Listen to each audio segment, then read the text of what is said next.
What's up, guys? Welcome to the Fit Women's Weekly podcast. On today's episode, we are going to talk about the importance of not sticking a potato up your hoo-ha.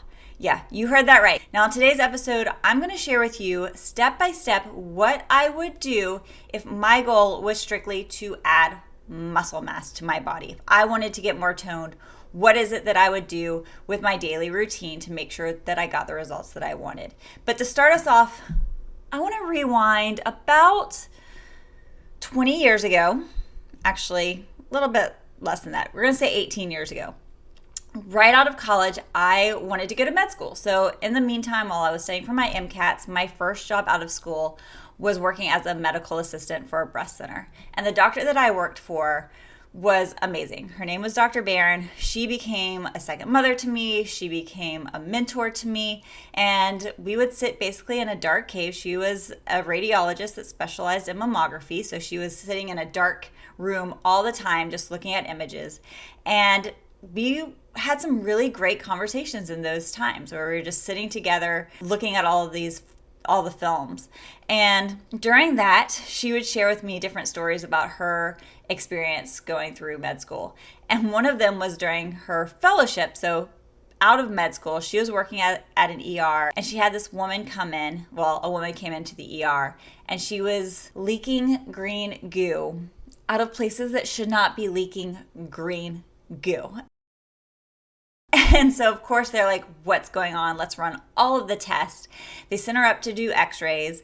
And when the x-rays came to Dr. Barron, she looked at it and went, oh my gosh, this is not normal. What the heck is going on? There's definitely something up there. So, of course, doctors went up, took a look, and they found a rotten potato. Yeah, you heard that correctly. And so they went to the lady and was like, why did you have this potato up there? I'm sure that's not the exact way that the conversation went, but something along those lines. And she went, oh my gosh, I forgot. I had a yeast infection a couple of weeks ago, and I had heard that sticking a potato up there will help get rid of the yeast infection. It did not get rid of her yeast infection, and obviously it caused more harm than good. But I've always wondered, like, how did you, one, get it up there, two, not feel it, and three, forget about it, especially when you started to get goo coming out of places that should not be that kind of goo, right? But anyways, the story and how this all ties together, I can't believe I've never shared this on the podcast. I actually just sent this story out on my newsletter, and my husband, every time we're around people, he's like, you've got to hear this story. So he's been trying to get me to tell it to you guys forever. But I don't want to just tell a story to tell it. I want to make sure that I can tie it in.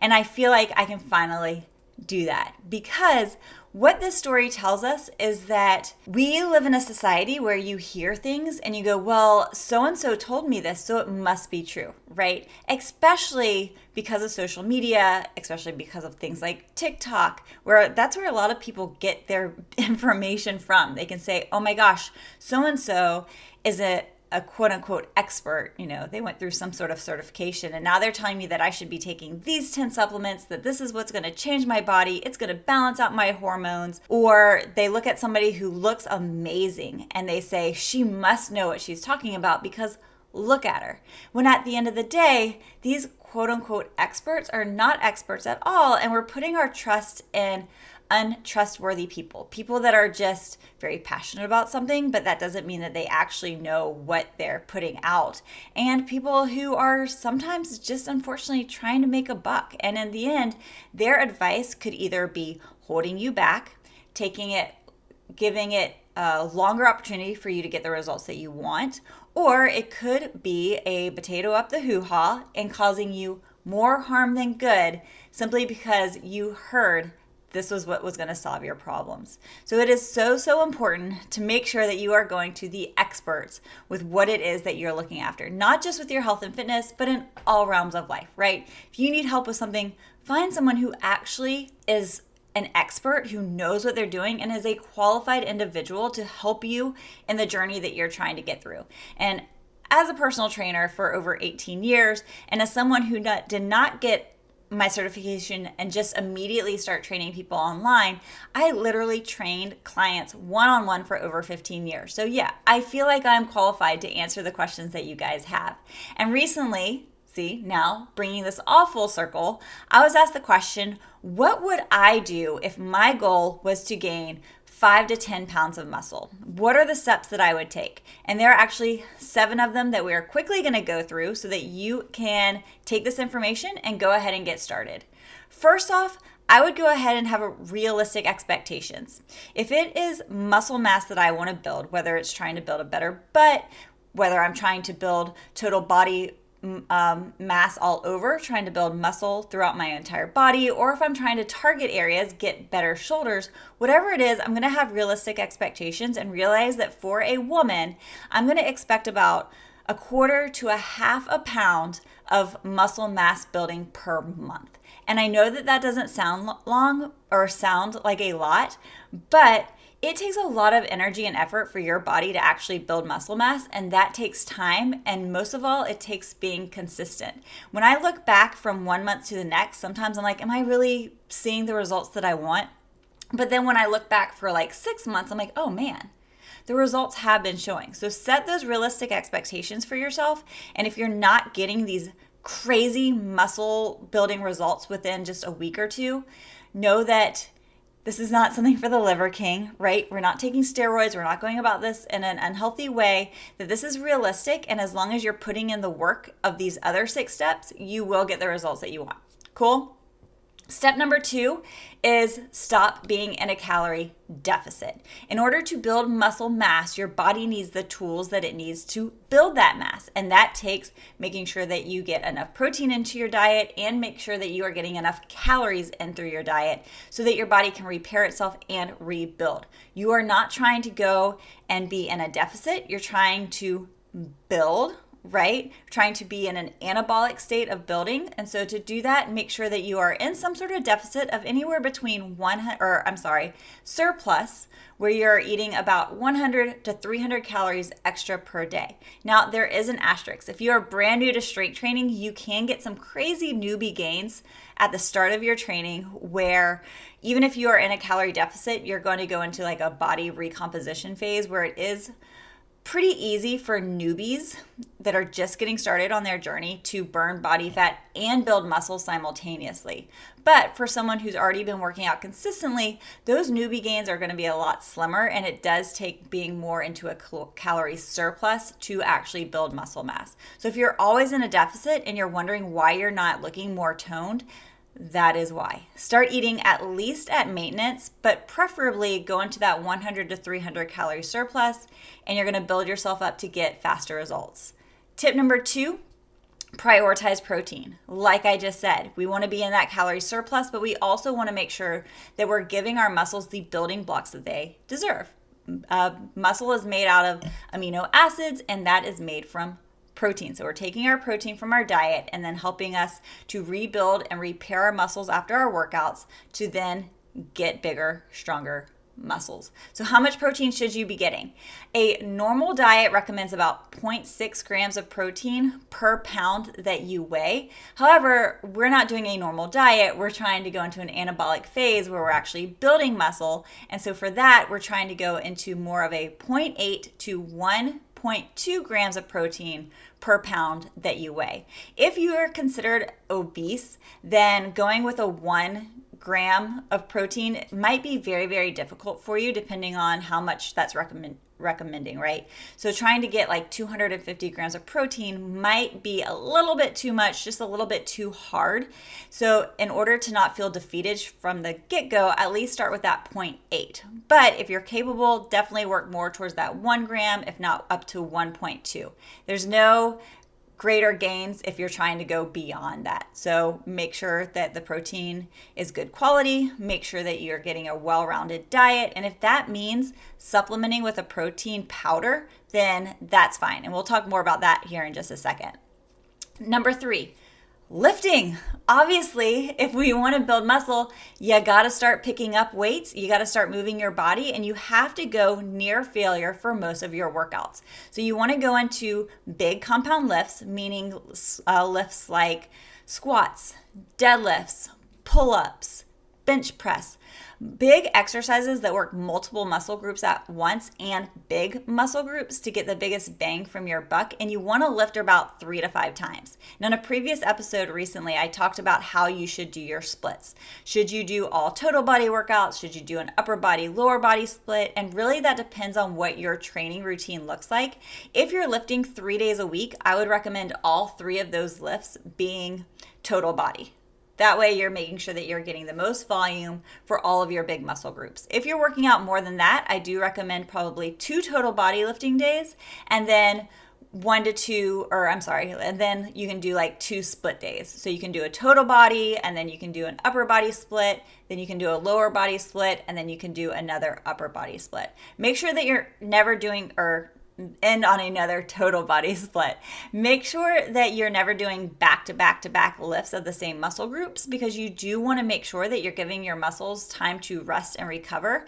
So when I'm doing like an upper body split followed by a total body, I'll make sure that that total body split is more tailored towards the lower body to give my upper body from the workout before a little bit of a rest, but I'll still make sure to add in some of the exercises that maybe didn't target a certain muscle. So for example, if that sounded really confusing, if I do an upper body workout where it's a lot of pulling, a lot of different rows, and then I have just like 1 or 2 press exercises like an overhead press or a chest press, then I'll incorporate more of those press exercises into my next workout so that my back can recover from all the pulling, and then I'll make sure to add in some extra lower body exercises. So you do want to make sure that you're tailoring it correctly so that you give your body the opportunity to rest and recover, and you don't push too hard back-to-back days. Now, that also comes down to actually following a training program versus just picking random workouts offline and being like, that looks like fun. So this is when, if you have a specific goal, I cannot stress the importance enough of actually working with a trainer and following a program of some sort. In Fit Women's Weekly Live, which is my online training program, we do 8-week chunks of training goals. So like right now we're focusing on kettlebell strength and cardio endurance. And then after 8 weeks, we'll change things up to another training block. But we do that to have a goal in mind, and then also to make sure that we're programming out smart training for our clients. So make sure that you find a trainer that works for you, that is working on the goals that you want to actually accomplish. And then the 4th tip is make sure that you're tracking. And that goes back to the different workouts, because like I said, every workout that you do, you want to make sure that you're really pushing your effort to where you're almost at failure with your lifts or with your workouts, depending on what your goals are. So if it's obviously we're trying to make our muscles go into a state of hypertrophy, we want each of our lifts to go near failure. And how do you know if you're doing that? If you're not tracking. If you're not tracking and you don't remember what you did from one workout to the next, then chances are you're going to be leaving a little bit of gas in the tank when you should be starting out heavier, because you're going, wait, I don't remember what I did last week, so I'm just going to start at this weight and then I'll work my way up if I feel like I need to. So make sure that you're tracking so that you can say, okay, last week I did 3 sets of 8 reps using a 35-pound weight. This time I'm going to stick with 3 sets of 8 reps, but instead of the 35-pound, I'm going to try to do it with a 40-pounder, right? So you're trying to progress and push a little bit harder from one time to the next. And if you're not tracking, you're doing yourself a huge disservice and slowing down the results that you could be getting. So track. Tip number next. I think this is tip number 6. I think tracking was actually tip number 5. Tip number 6, sleep and recover. I can't stress this enough. I feel like this is something that's talked about, and a lot of times you go like, well, duh, but yet we don't do enough of it. Make sure that you're getting at least 7 hours of sleep per night, preferably 8 to 9, and make sure that you're cutting out the stresses of life that you can. Now, I know life is busy, life is stressful. There's some things that we just can't cut back on. But if you are able to take some of that stress out and push it to the side, now is the time to do it. Try to simplify your life as much as possible. Make sure that you're also spending time doing other recovery habits like stretching and foam rolling, things that'll help drive blood to those muscle groups that you're working so hard on so that they can recover faster and be ready and also heal and get bigger and stronger. And then tip number 7, supplement with a couple of things if needed. Like, I'm never going to say you need to take this, but if I were personally, and that was what the topic was, if I was personally trying to gain muscle, I would make sure to be supplementing with creatine, which I would be taking 5 grams a day every single day, which I do that. I'd also be taking an electrolyte just to help with my body and help with hydration, because obviously hydration is key to recovery and movement and performance. And I would be taking a whey protein supplement. I obviously believe in getting most of my food or most of my nutrients through real food. However, when you're trying to take in so much protein, of 1 gram of protein per pound that I weigh, that can be really hard. And while some people might love eating that much meat throughout the day, that's not so great for me. So I would personally use a really high quality whey protein to help with that. And I say whey protein because it's gentle on the stomach. It is a complete protein and it's pretty easy to find, right? We just get ours from Costco. Now, the great thing, there are so many options. There's some great plant proteins out there as well. But if you're going to do a plant protein source, make sure that it is a mix of different types. So like rice protein, pea protein, broccoli protein, alfalfa protein. Make sure that it's sourced from a whole bunch of different things to make sure it is making a complete protein, versus if you just stick to one type. And then I would also avoid a soy protein supplement. For some people, it can have some side effects. I'm not a fan of soy protein, but you do you, and just make sure that you're tracking so that you know the different type, how much you're actually getting per day. And I think that's it. Oh, also, when it comes to tracking, I have my notes so I don't forget anything. Make sure that you're doing things also to track your progress, not just how you're doing with one workout to the next, but like I talked about earlier, because muscle building is such a prolonged activity, right? It's not as if you're going to gain 10 pounds in 1 month. You're going to have those times where you're like, I'm not seeing results. So I would suggest once a week, or at least once every 2 weeks, taking progress of pictures of yourself and then making sure to compare them. I personally was going through a hypertrophy program for about 12 weeks at the end of 2024 up until the spring of 2025. And at times I was going like, is this really working? I'm pushing myself to the brink of like, oh my God, I can't lift one more rep, but am I actually seeing results? And so when I actually took the time to take progress pictures, I was like, oh my God, my legs have never been this defined. And for some people, they might look at that and go, I can see a difference, but it's pretty small. Well, you know what? Again, small results are results. I've been lifting for 20 years now. So to be able to continue to get changes with my physique or to build more muscle mass is pretty cool. And to be able to see those results made me realize this is working. Obviously, luckily I know what I'm doing, but it's still, yes, this is working. I'm seeing results, and it helps you to continue working forward and keep going. So take progress pictures. I wouldn't suggest necessarily taking your scale, like your weight, because we're not trying to lose weight. We're trying to build muscle. And for some of us, that can really play mind games with us when we get on the scale and you might be up a few pounds, even though it could be water weight. It can be inflammation from lifting so hard. And yes, if you gain muscle, it's going to weigh a little bit more. But how would you feel with your body if you looked completely different? You looked leaner, you looked stronger, but you gained 10 pounds more. Would that take away from the benefits and the results that you've gotten? I'm going to guess probably not, but yet it can still mess with us. So I would stay away from the scale if you are somebody like that, and I can totally relate, but progress pictures are absolutely the way to go. So that's what I would do if my goal was to gain muscle mass. Get out of a calorie surplus, have realistic expectations of how much time this is going to take, prioritize protein, lift 3 to 5 times per week. One additional tip with that too is while I would absolutely focus on compound lifts like I talked about with knee flexion, hip flexion, push and pull exercises, at the end of the workouts, I would add in 1 to 3 accessory lifts, meaning more isolated movement. So if my goal was to build shoulder caps, right? I wanted better delts. At the end of my workout, I would add in a couple of sets of lateral raises and front raises and shoulder pulses and things like that are then going to focus directly on the specific muscles that I want to train. I wouldn't do that at the front of a workout because then I'm risking fatiguing muscles that are going to help me with my compound lifts, and those are definitely where you're going to get more bang for your buck. So just something to keep in mind. Track the actual workouts that you're doing and track your progress with progress pictures.